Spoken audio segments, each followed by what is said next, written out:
Hey guys, it's Kelsey. I'm back with another scrapbooking process video, and today my 6x6 paper pad that I'm trying to use up is Maggie Holmes Bloom.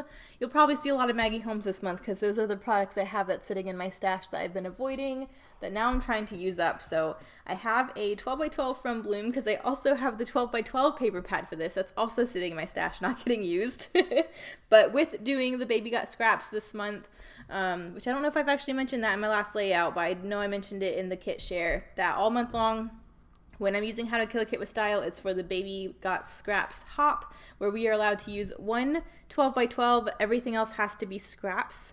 And I am using my 6x6 and 6x8 paper pads to try and get them used up so that we can make room for all the new collections that are going to be coming out soon. So I decided just to go with this nice gray kind of denim looking floral background from the 12x12.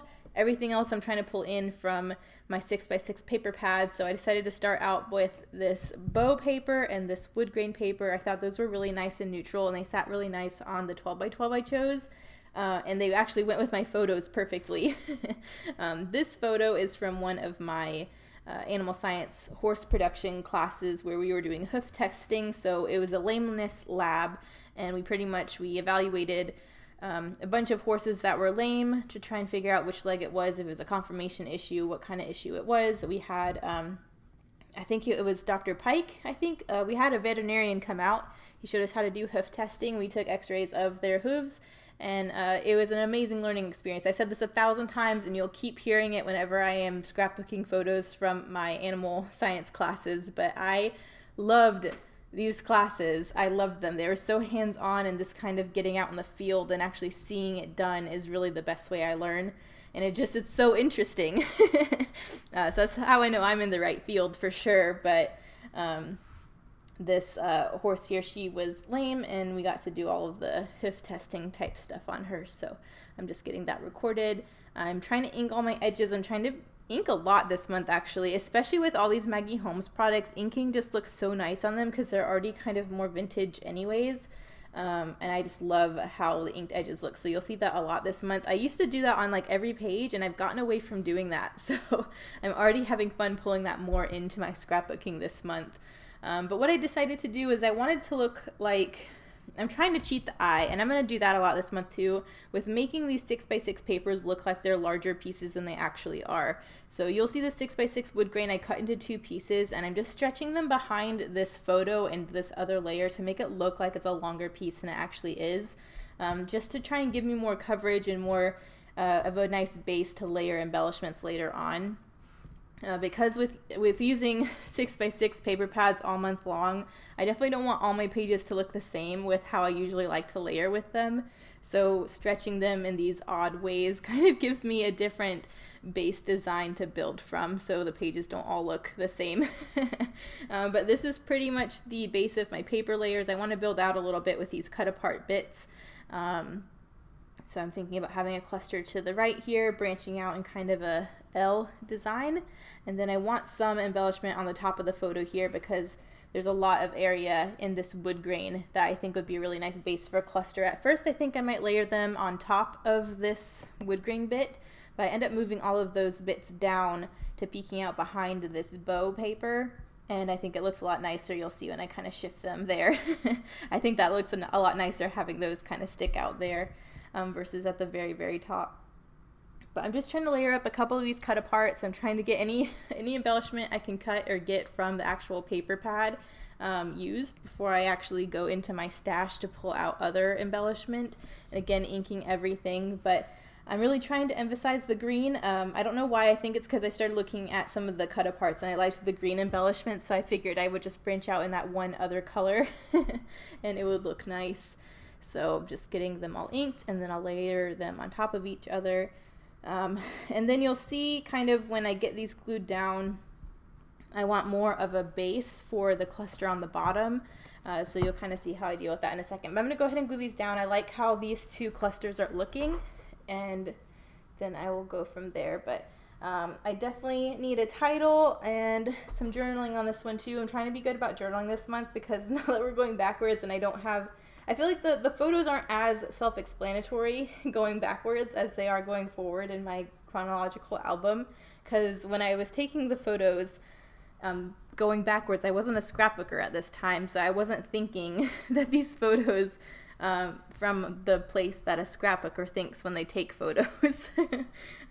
So yeah, I definitely need to make sure I write what we're doing so I don't forget.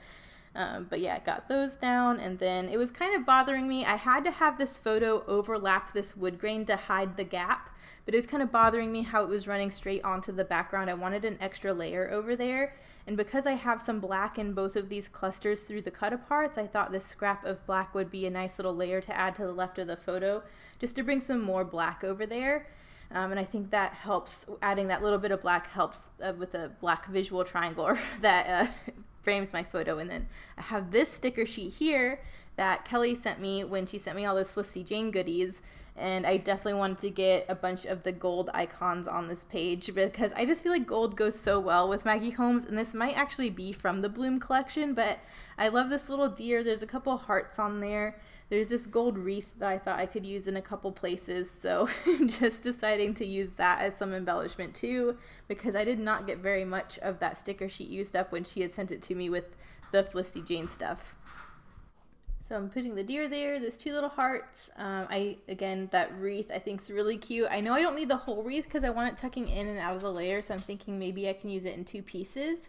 But I definitely want it in this little cluster up here. I think that looks really cute, and it brings some gold over there. And then because I have gold in those two spots, I'm thinking about having some gold at the bottom of the page under the photo, kind of where I'm putting this wreath now, but that won't end up staying.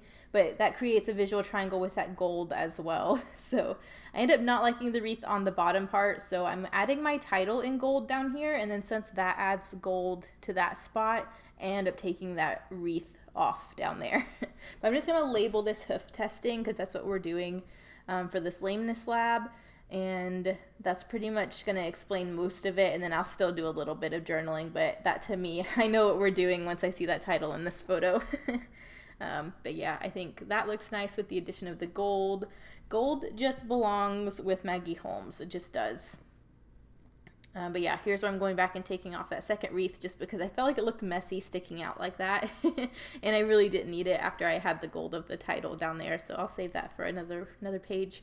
But yeah, so I definitely want some more. It's looking kind of plain, and with this cluster coming up to the right here with that deer, I just feel like I want another heavier horizontal belt piece branching out to the side there to kind of let all that stuff sit. It's looking kind of weird just sticking out of the side of these photo layers. I have no idea where I went right now, but you'll see me in a minute come back and try to branch out with some more stuff. So here's a little text thing. It just says happy moments all over it. I'm going to ink that and add that because I felt like that would help branch out as a little shelf for the other bits to sit on, but it was too little. It wasn't enough. So you'll see me go through my scraps again, and I actually find the multi-shade green fringe, and that will be what I end up using for the horizontal bit. But I got distracted with my wood veneer because I have this wood grain, and I really thought adding some wood veneer would be a nice embellishment touch. So I am adding some little hearts on top of the gold hearts with the deer, and then two little hearts up there by the wreath. And I'm trying to figure out some other wood veneer things to have down by the title. I'm not quite sure what I want, but I ended up finding a Polaroid camera and another little tiny heart. So I'm going to glue those down for my embellishment. But really, like, that's the embellishment. I am keeping it pretty simple. I'm finding this month so far with what I'm creating is I'm trying to use up a lot of the paper pad because that's the point of this month, and doing lots of paper layery things. But then I've been keeping the embellishment a little simpler, which I'm fine with, especially because I don't have a huge stash as far as embellishment goes. So it's kind of nice that I'm predominantly getting through these paper pads, which was the goal, and I'm not using too much of my little stash that I do have of embellishments. So there's that. I'm going to add a little bit of title or journaling up here at the top. It just says lameness lab today with hoof testing and x-ray, and I dated it. That was January 24th of 2012, just so I have that little detail up there. But it just seems too plain, which it is more of a simple page, which I'm fine with. But I just thought it needed something else. So here's that scrap of the green fringe. I'm just cutting the bottom layer of the fringe just so that could be more textured. And then I'm going to tuck that piece on either side of the bottom part of my layers, just so there's more of a horizontal anchor point for everything.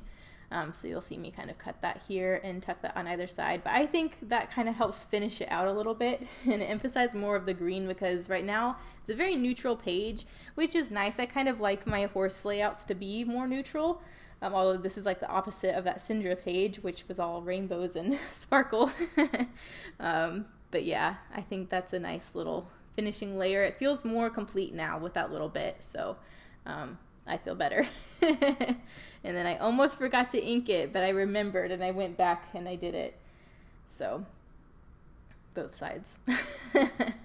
I've been pretty good about remembering to ink all of my layers. There's probably something I missed somewhere, but I do go in with some Heidi Swapp Gold Color Shine just to add a little bit of sparkle on the diagonal, because it is Maggie Holmes and there is gold, so I felt like that added a nice little touch.